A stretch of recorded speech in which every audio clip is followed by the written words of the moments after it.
우리 여성 중찬당이 찬양 올려드린 것처럼 참 주님의 세계는 참 아름답습니다.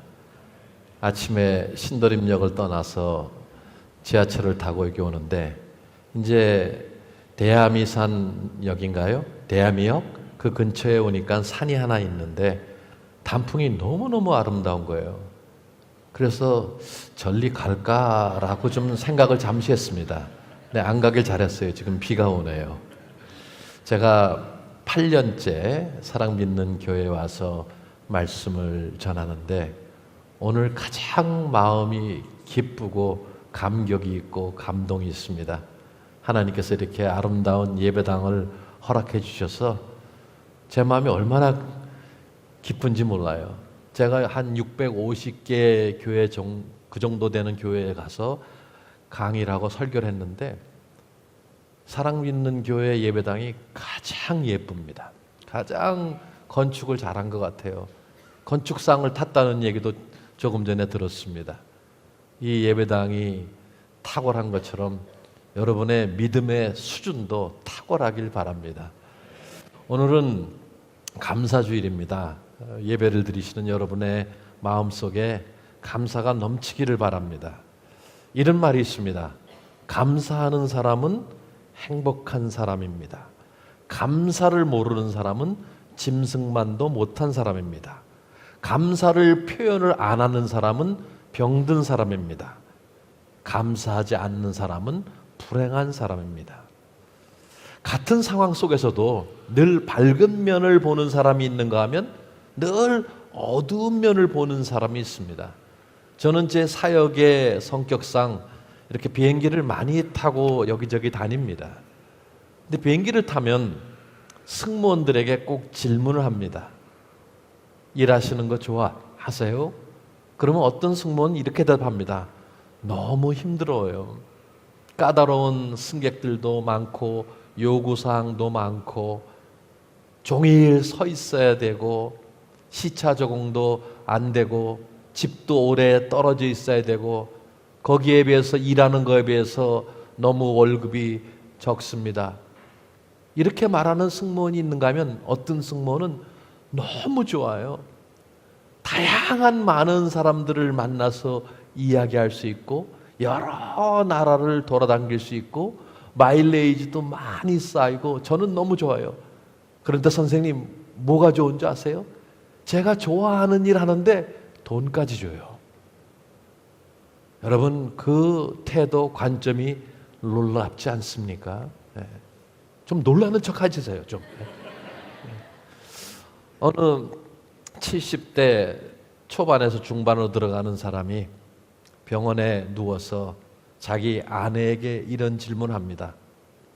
50년 전 내가 월남전에서 다쳤을 때 그래서 병원에 입원했을 때 그때도 옆에 있었던 사람이 당신이요? 네, 맞아요. 우리 집에 화재가 났을 때 그래서 집이 없어졌을 때도 옆에 있었던 사람이 당신이에요? 예, 맞아요. IMF 때 우리가 쫄딱 망했을 때 그때도 나랑 함께한 사람이 당신이요? 네, 맞아요. 이 남자가 잠시 이렇게 밖을 쳐다보더니 한마디 하는 이야기가 지지리도 복도 없네. 여러분 그게 적합한 말입니까? 고맙다는 말이 나와야죠. 나랑 함께 해줘서 고맙다는 말이 나와야 되는데 늘 어두운 면만 보니까 엉뚱한 소리를 합니다. 여러분 어떻습니까? 오늘 감사주일을 맞아서 감사 예배를 드리면서 여러분 마음속에 감사가 넘칩니까? 혹시 지난 6개월 동안 단 한 번도 나는 불평한 적이 없다. 감사가 넘쳤다. 그런 분 계십니까? 우리가 늘 감사해야 되는 줄 알면서도 감사하지 못하고 나도 모르게 불평을 할 때가 많습니다. 다른 사람들을 보면 모든 것 다 가진 것 같은데 나만 가진 것이 없다고 불평을 합니다. 배우자 잘못 만나서 이 고생을 한다고 불평합니다. 여러분의 배우자를 쳐다보실 필요는 없습니다. 네. 현재 상태에서도 감사보다는 혹시 불평이 더 많지는 않습니까? 우리가 감사해야만 하는 이유가 무엇입니까? 어떻게 하면 감사하는 마음을 기를 수 있을까? 오늘 여기에 대해서 디모데전서 6장 6절부터 10절 말씀을 중심으로 해서 교훈을 얻고자 합니다. 우리 다 같이 디모데전서 6장 6절부터 10절까지 교독하겠습니다. 디모데전서 6장 6절 제가 먼저 읽습니다. 자족할 줄 아는 사람에게는 경건은 큰 이득을 줍니다. 우리는 아무것도 세상에 가지고 오지 않았으므로 아무것도 가지고 떠나갈 수 없습니다. 우리는 먹을 것과 입을 것이 있으면 그것으로 만족해야 할 것입니다. 부자가 되기를 원하는 사람은 유혹과 올무와 여러 가지 어리석고도 해로운 욕심에 떨어집니다. 이런 것들은 사람을 파멸과 멸망에 빠뜨립니다. 10절 다 같이 돈을 사랑하는 것이 모든 악의 뿌리입니다. 돈을 줬다가 믿음에서 떠나 헤매기도 하고 많은 고통을 겪기도 한 사람이 더러 있습니다.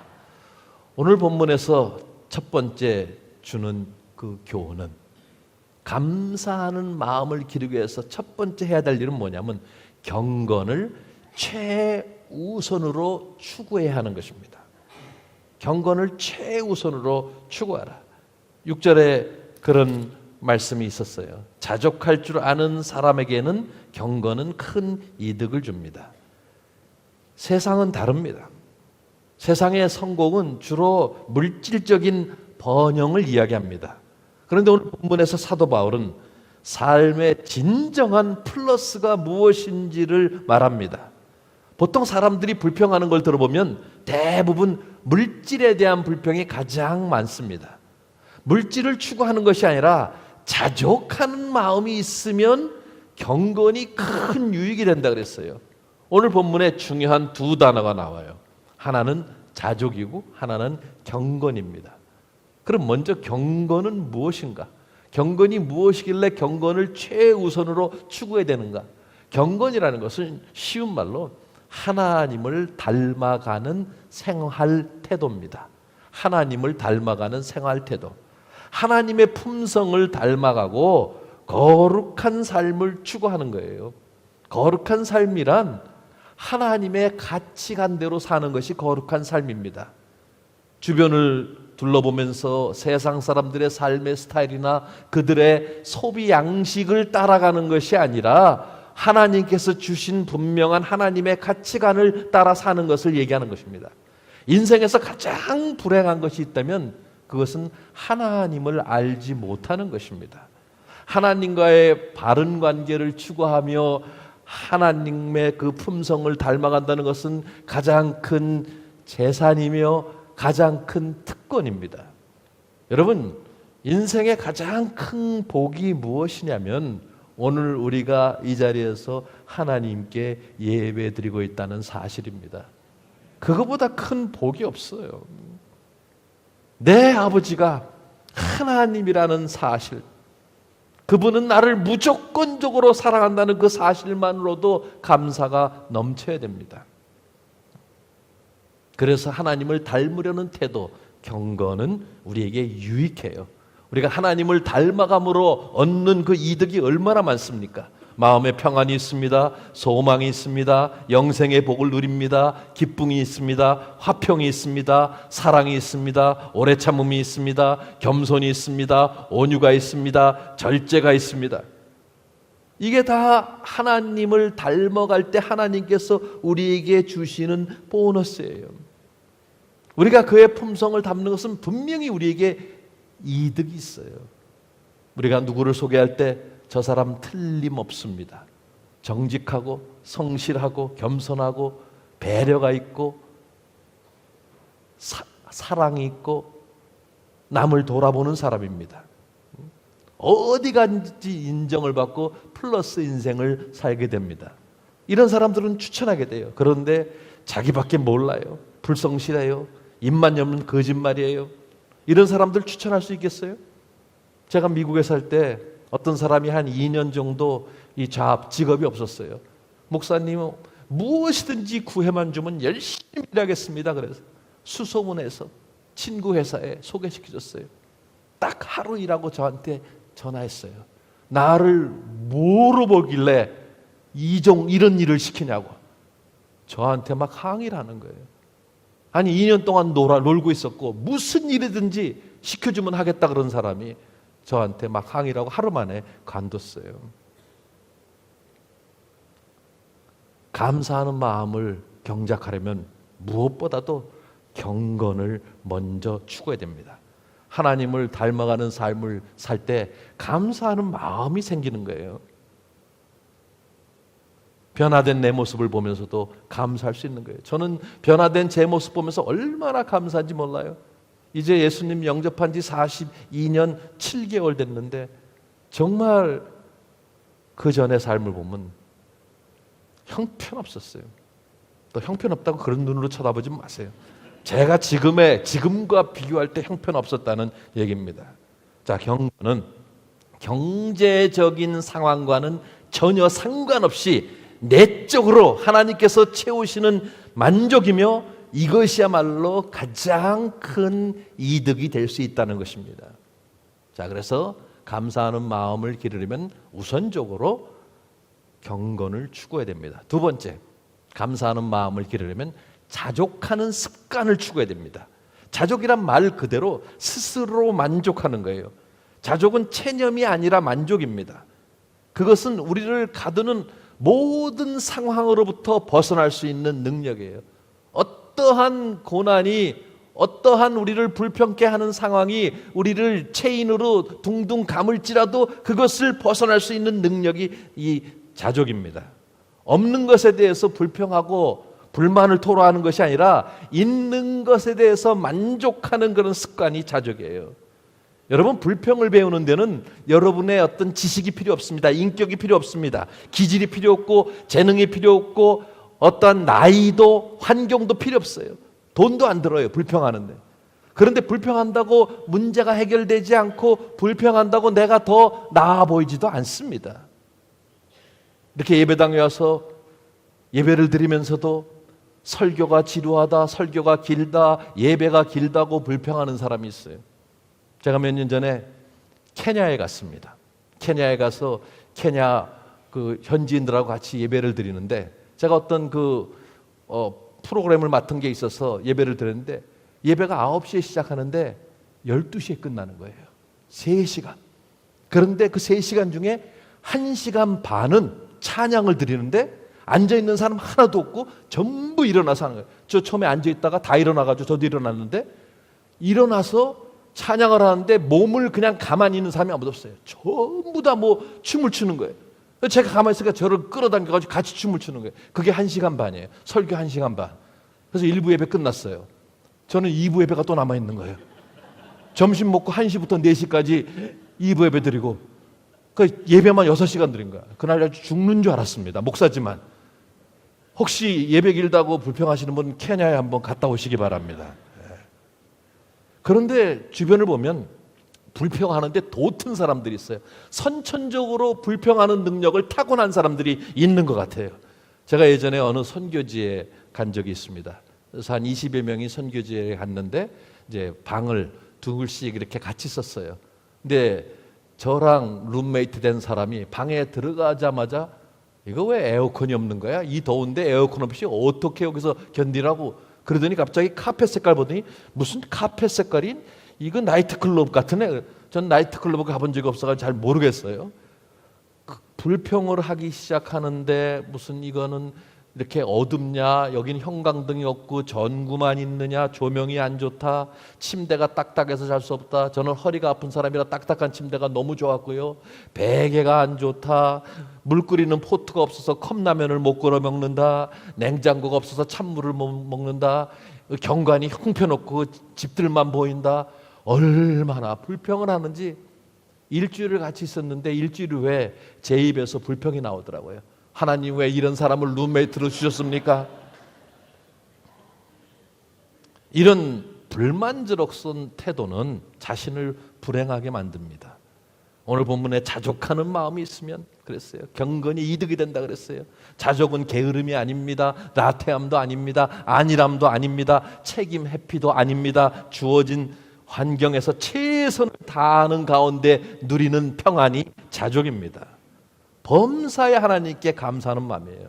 자족은 모든 상황 속에서 만족하며 감사합니다. 여러분, 한국이 경제적으로 잘 살게 됐어요.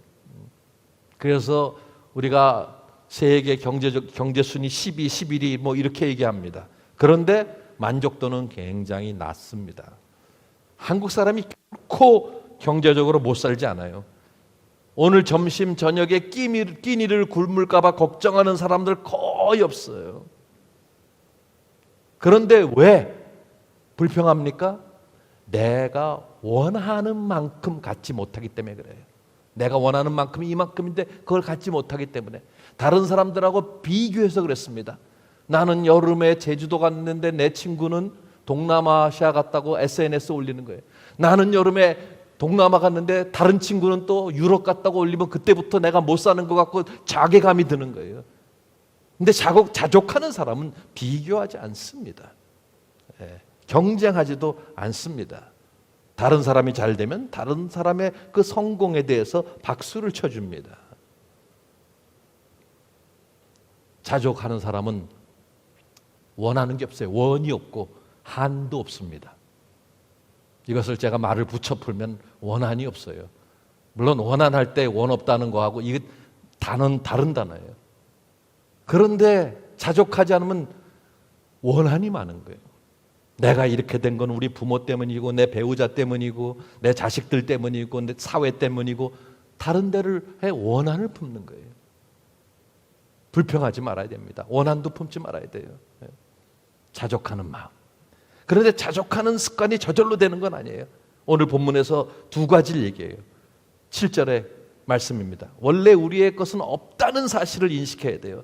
7절 말씀 보면은 우리는 아무것도 세상에 가지고 오지 않았으므로 아무것도 가지고 떠나갈 수 없습니다. 여러분, 우리가 태어날 때 우리가 가져온 거 뭔지 아세요? 응애, 응항, 울음뿐이에요. 여러분이 태어날 때 등록금 200 물고 온 사람 아무도 없어요. 기저귀값 물고 온 사람도 없습니다. 우리 가져온 것 아무것도 없어요. 어느 유행가 가사에 알몸으로 태어나서 옷 한 벌은 건졌잖소 하는 이 자족의 가사가 있어요. 대단한 신학자입니다. 그렇죠? 알몸으로 태어났는데 옷 한 벌은 건졌다는 거예요. 우리는 아무것도 이 땅에 가지고 온 거 없고 지금 끼고 있는 반지도 가지고 온 적이 없어요. 그런데 우리는 마치 우리가 이 땅에 올 때 많은 것을 가지고 온 것처럼 착각하고 살아가요. 그래서 무엇인가 소유하고 있던 것을 잃으면은 원통해요. 분명한 사실은 우리가 이 땅에 아무것도 가지고 온 것이 없기 때문에 잃을 것이 아무것도 없다는 거예요. 제 좌우명이 뭔지 알아요? 영어로 nothing to lose, 잃을 것이 없다는 거예요.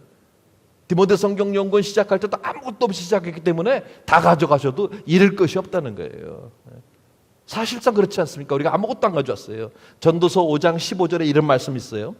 저가 모태에서 벌거벗고 나왔은즉 그 나온 대로 돌아가고 수고하여 얻은 것을 아무것도 손에 가지고 가지 못하리니. 우리가 빈손으로 간다는 거예요. 갈 때 많은 장례식을 집도 해보고 장례식에도 가보지만은 또 한국 상황은 좀 달라요. 미국에서는 입관 예배할 때 이렇게 관을 열어놓습니다. 그래서 이렇게 마지막으로 볼 수 있게 해요. 저는 항상 들여다봐요. 뭐 놓고 가는 거 없나 이렇게. 거기 현찰이라 있으면 저렇게 좀 가져가려고. 아무도 가져가는 사람 없어요. 골프 아무리 좋아해도 골프채 가져가는 사람 없어요. 아무것도 못 가져가고 빈손으로 갑니다. 저 77년도 4월에 이민 갔어요. 도고사전, 영어사전 두 권 들고 입은 옷 그리고 15만 원이 전부였어요. 42년 이상을 미국서 살면서 하나님께서 먹이시고 재우시고 입히시고 지금 42년 6개월 지났지만 분명히 제가 말씀드린 것은 저 15만 원 이상 가지고 있습니다. 남는 장사 아니에요? 물론 제 집은 없어요. 제가 소유한 집은 없어요. 월세 살고 있지만 저 분명히 제 계좌에 15만 원 이상이 있어요. 남는 장사예요. 불평한 이유가 없어요. 감사하지 못할 이유가 없습니다. 자족하면 작은 것까지도 감사하게 돼요. 자족이란 하나님 안에서 누리는 안정감의 산물입니다. 자, 원래 우리의 것은 없다는 사실을 인식해야 될 뿐 아니라 두 번째, 삶의 기본적 필수품으로 만족하라. 그것이 8절 말씀이에요. 8절, 우리는 먹을 것과 입을 것이 있으면 그것으로 만족해야 할 것입니다. 이 먹을 것과 입을 것이라는 것은 기본적인 의식주가 해결되면 만족할 줄 알아야 된다는 거예요. 먹을 것, 입을 것이라는 것에는 옷과 집이 포함됩니다. 그래서 내가 먹을 것, 내가 입을 옷, 내가 잘 집이 있으면 만족하라는 거예요. 그런데 분명한 사실은 이 기본적인 것으로 만족하지 않는다면 아무리 많이 가질지라도 만족하지 못할 것입니다.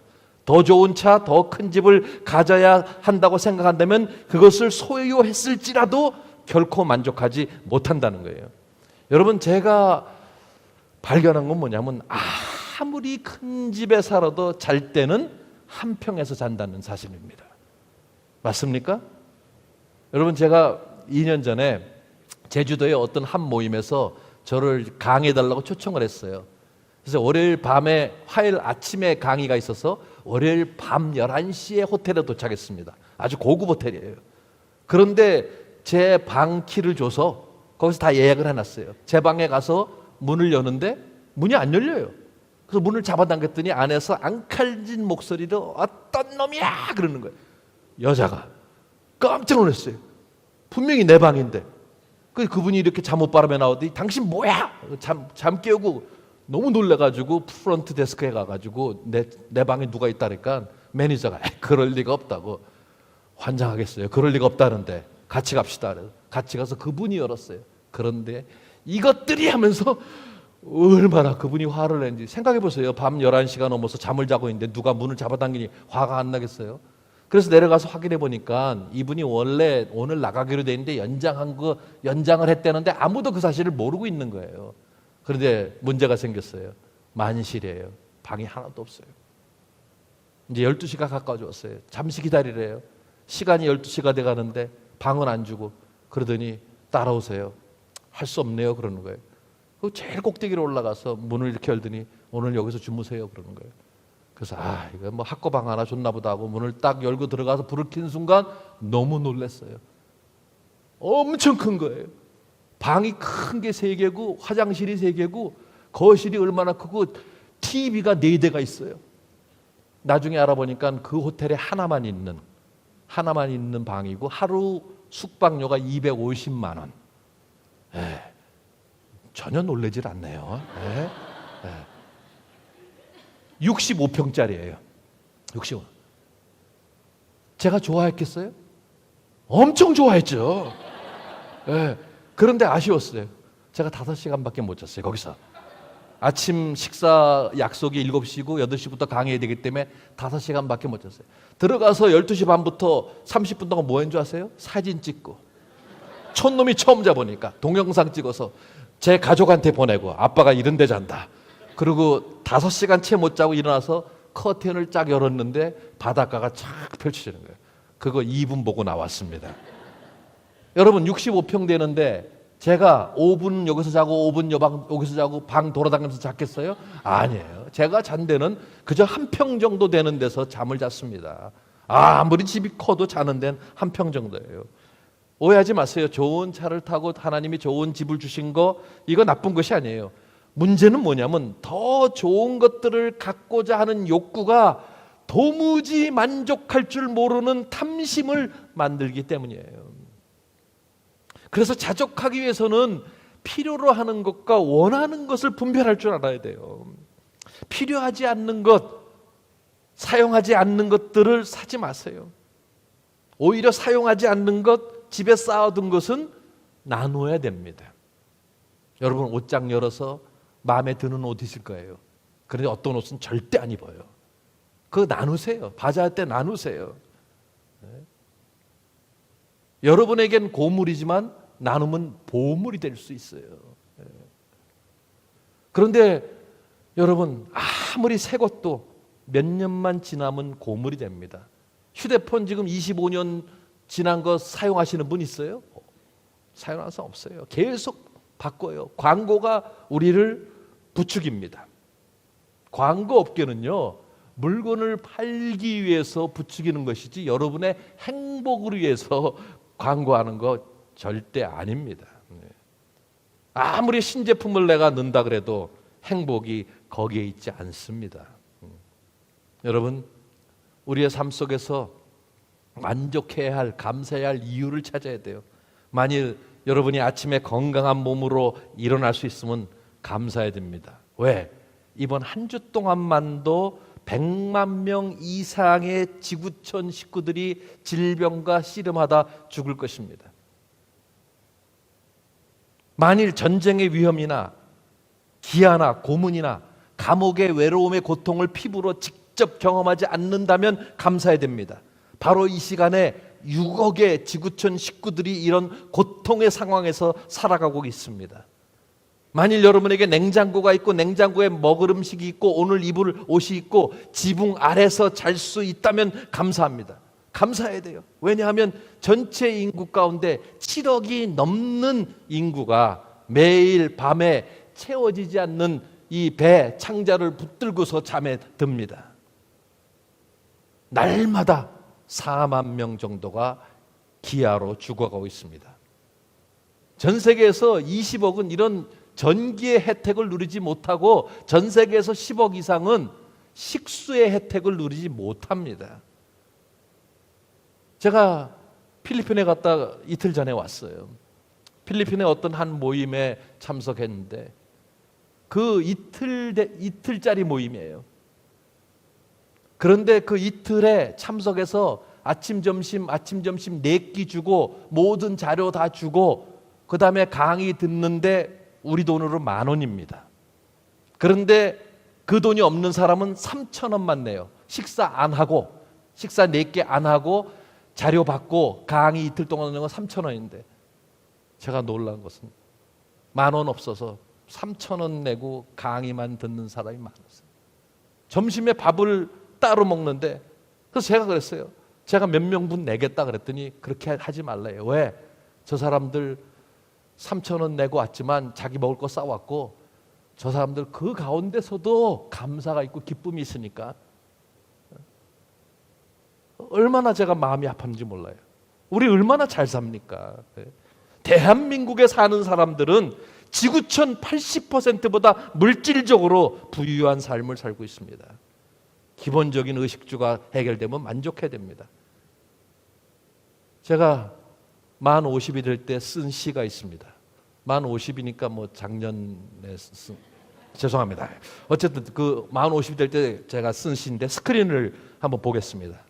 제가 읽겠습니다. 우리에게 매일 눈을 뜰 때 박동하는 심장이 있음을 감사합니다. 우리에게 따스한 빛, 맑은 공기, 밟을 땅, 마른 목을 적실 물이 있음을 감사합니다. 우리에게 먹을 건강과 먹을 음식이 있는 것을 인해 감사합니다. 우리에게 옷장에 이불옷이 걸려있다는 사실로 감사합니다. 우리에게 누울 수 있는 따뜻한 공간이 있다는 사실로 감사를 드립니다. 우리에게 일을 할 수 있는 장소와 일할 수 있는 건강이 있음을 감사합니다. 우리에게 삶을 재충전할 수 있는 쉼과 휴식이 있음을 감사합니다. 우리에게 이웃의 어려움을 돌아볼 수 있는 넉넉한 마음이 있음을 감사드립니다. 우리에게 우리의 손과 발, 몸으로 다른 사람을 도울 수 있음을 감사합니다. 우리에게 삐그덕거리는 얽혀있는 상황 속에서 견딜 수 있는 인내가 있음을 감사합니다. 우리에게 우리의 삶을 재평가하고 성숙하게 하는 고난이 있음을 감사합니다. 우리에게 우는 자와 함께 울고 웃는 자와 함께 웃을 수 있는 공감이 있음을 감사합니다. 우리에게 희로애락을 함께할 든든한 가족이 있음을 감사합니다. 우리에게 비록 종종 다툴지라도 배우자가 있음을 감사합니다. 우리에게 아침마다 깨워 학교에 보내며 이것저것 챙겨줄 자식이 있음을 감사합니다. 우리에게 인사를 나눌 수 있는 이웃이 있다는 것을 감사합니다. 우리에게 서로 다른 모습으로 살아가는 사람들로부터 다양성을 보게 함을 감사합니다. 우리에게 매일 같은 일을 함께 추구하는 동료가 있음을 감사합니다. 우리에게 서로 격려하며 세워줄 친구가 있음을 감사합니다. 우리에게 속이 까맣게 탈 때 모든 것 다 털어놓아도 흉을 안 보는 친구가 있음을 감사합니다. 우리에게 내 모습 그대로 여과 없이 받아줄 수 있는 누군가가 있음을 감사합니다. 우리에게 구원을 주신 하나님께 감사합니다. 우리에게 믿음을 주시고 소망 가운데 살게 하신 하나님께 감사합니다. 우리에게 어떤 형편에서든지 기도로 아뢰 수 있는 하나님이 계심을 감사합니다. 이 중에 한두 가지라도 해당되면 감사해야 됩니다.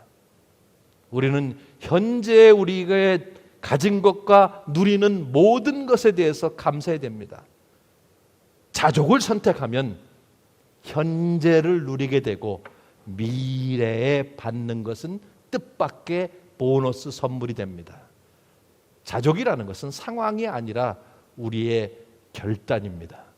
자족하기로 결단하면 늘 바둥바둥대지 않고 노심초사하지 않고 현재를 누릴 수가 있습니다. 현재 있는 것들을 여러분들이 만약에 누리지 못한다면 아무리 충분해도 모자랄 것입니다. 자족하는 마음, 이 자족하는 습관을 길러야 됩니다. 어떤 환경에서도 만족하고 내적인 평안함을 누리면 우리가 그로부터 엄청난 유익, 이득을 누릴 뿐 아니라 큰 자산을 소유한 것입니다. 자, 감사하는 마음을 기르기 위해서 우선적으로 경건을 추구하고 자족하는 습관을 기르고 마지막 세 번째, 탐심을 조심해야 됩니다. 탐심. 여러분, 감사하지 않고 불평하는 이유가 탐심인데, 탐심이란 더 갖고자 하는 마음이에요. 이 탐심은 인간의 보편적인 죄악입니다. 우리의 이기심을 살찌우는 죄악이에요. 골로새서 3장 5절에 탐심이 우상숭배라 그랬어요. 그런데 우리는 살면서 탐심의 죄에 대해서는 고백하지 않습니다. 마음속에 조금만 더 갖자라는 생각을 가졌지만 그걸 죄라고 생각하지 않고 그 죄에 대한 고백을 하지 않아요. 근데 성경은 분명히 탐심이 죄라 그랬어요. 왜? 첫 번째, 탐심은 삶을 망가뜨려요. 9절 보겠습니다. 9절. 9절의 말씀. 그러나 부자가 되기를 원하는 사람은 유혹과 올무와 여러 가지 어리석고도 해로운 욕심에 떨어집니다. 이런 것들은 사람을 파멸과 멸망에 빠뜨립니다. 부에 대한 그릇된 태도를 갖고 부에 사로잡혀서 부를 향해 돌진하면서 만족하지 못하고 수단과 방법을 가리지 않는 사람들을 향해서 경고하는 것입니다. 돈 하면서 인생의 최대 목표를 돈으로 생각하는 사람들에 대한 경고입니다. 내가 돈만 많이 가지면 뭐든지 할 수 있다. 지난 7월에 몇 달 전이죠, 이런 제목의 기사를 봤어요. 로또 복권 1등 당첨자들의 삶. 그 기사를 읽어보니까 당첨자 된 사람들, 미국과 한국에 있는 사람들을 소개하면서 그 중에 소수만 잘 살고 있다는 얘기를 합니다. 왜 그렇습니까? 전보다 더 많이 가졌는데 잘 살아야지. 돈을 받은 지 10년 안에 받은 돈, 수령금의 84%를 다 쓴대요. 지나친 소비 때문입니다. 그게 탐심이에요. 없다가 돈이 생기니까 평소보다 많은 욕심을 부려서 가져도 모자랄 정도로 욕심을 부린다는 거예요. 그래서 다 탕진한다는 거예요. 그 쓰는 소비 습관 때문에. 제가 여러분의 지금 눈빛을 보니까 그래도 나는 복권 한번 맞아보았으면 좋겠다. 나는 그렇게 복권 맞으면 그렇게 어리석게는 안 한다. 철저히 계획하면서 지혜롭게 당첨금을 관리할 것이다. 물론 11조 드리고 건축원금 드리고 그냥 꿈 깨세요. 800만 분지 1입니다. 당첨된 확률이. 그거 매번 사다가 망하는 사람들이 있어요. 자, 탐심이 삶을 망가뜨립니다. 그리고 그뿐 아니라 탐심이 믿음을 파괴해요. 오늘 마지막 절입니다. 10절 말씀 한번 같이 읽을까요? 시작. 돈을 사랑하는 것이 모든 악의 뿌리입니다. 돈을 줬다가 믿음에서 떠나 헤매기도 하고 많은 고통을 겪기도 한 사람이 더러 있습니다. 돈 자체가 일만악의 뿌리 아닙니다. 돈은 필요해요. 그렇죠? 돈은 필요해서 하나님이 우리에게 주신 거예요. 그런데 돈을 사랑하는 것이 악의 뿌리가 된다는 거예요. 주변 보세요. 아니 여러분의 삶 보세요. 돈 때문에 울고 돈 때문에 어떤 사람들은 범죄합니다.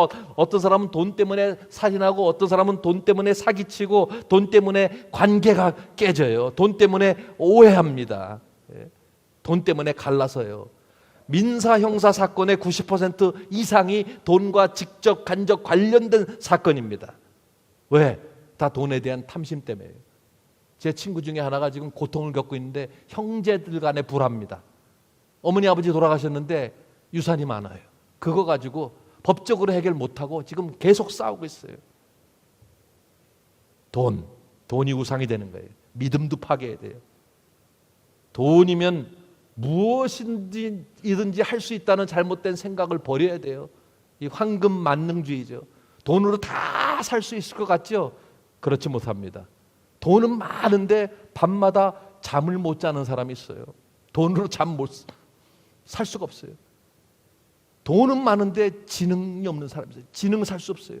돈은 많은데 먹을 것도 있는데 식욕을 살 수 없고, 돈은 많은데 아름다운 가정도 살 수 없고, 돈은 많은데 친구 우정도 살 수 없어요. 돈은 많은데 미모도 살 수 없어요. 성형수술 아무리 해도 원하는 미모가 안 나와요. 돈은 많은데 인격을 살 수가 없어요. 돈은 많은데 평안도 사지 못하고 영생도 구원도 살 수 없습니다. 돈을 사모하는 자들의 결과는 믿음을 떠나게 된다는 거예요. 탐심이 우리의 믿음을 파괴합니다. 여러분, 물질이 주는 그 즐거움은 잠깐이에요. 여러분, 새 옷을 샀다고 합시다. 얼마나 오래 기쁨을 줍니까? 얼마나 오래 기쁨 줘요? 모든 새 것이 오래 기쁨을 주지 못합니다. 더 가져야만 만족하는 인생, 항상 새 것을 사야 되는 그런 인생들은 결국 근심과 고통에 휩싸이게 됩니다. 여러분, 분명한 사실은 우리는 다 가질 수 없어요. 가져도 욕심이 끝이 없고 물질이 영원하지 않기 때문입니다. 그래서 탐심을 조심해야 됩니다. 자, 마무리합니다. 감사하는 마음을 기르기 위해서 경건을 최우선으로 삼고 자족하는 습관을 기르고 탐심을 조심해야 됩니다. 이 세 가지를 추구하면 감사하지 않을 수 없어요. 여러분, 오늘 이 시간 곰곰이 감사의 조건을 생각해 보시기 바랍니다. 우리가 인생을 살면서 힘들었던 순간, 죽을 것만 같았던 순간들이 있었는데 우리가 지금 이 자리에 앉아서 하나님께 예배를 드리고 있습니다. 우리가 지금 호흡하고 있지 않습니까? 오늘까지 이 자리까지 오게 하신 하나님께 감사를 드리기 바랍니다. 또 가족들에게 감사하고 부모에게 감사하고 자녀들에게 감사하고 성도들에게 감사하고 직장 동료들에게 감사하세요. 우리가 평소에 감사하는 마음을 기름으로 여러분의 좌절이 변해서 소망이 되고 한숨이 변해서 찬송이 되고 불평이 변하여 감사가 되며 여러분의 손과 발과 호흡과 여러분의 손길이 닿는 모든 곳에 감사가 넘치기를 바랍니다. 기도하겠습니다.